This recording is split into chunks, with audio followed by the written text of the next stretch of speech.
one important thing to note here, though, is that if you decide to provide all provision to your agency workers as well as your permanent staff, once you start that practice, it becomes custom and practice.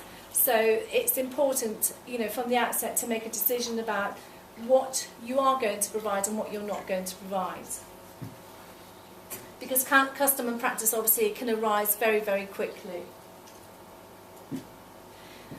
If you can recall, I used the word comparator, which is actually the basis of how an agency worker establishes whether or not they are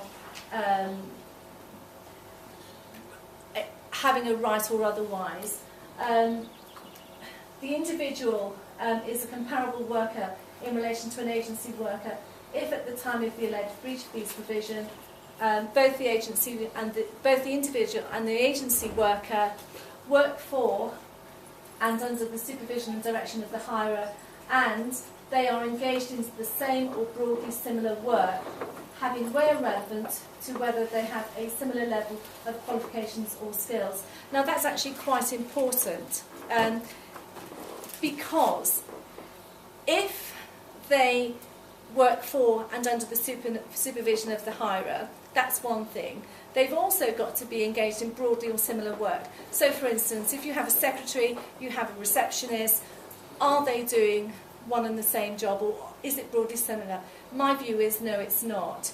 You've got to have almost like for like in order to come within this definition. So again, this is something for you to look at in relation to the work that you, as hirers, whether you are recruiting or taking on staff that are doing broadly the same work as somebody that's not. I mean,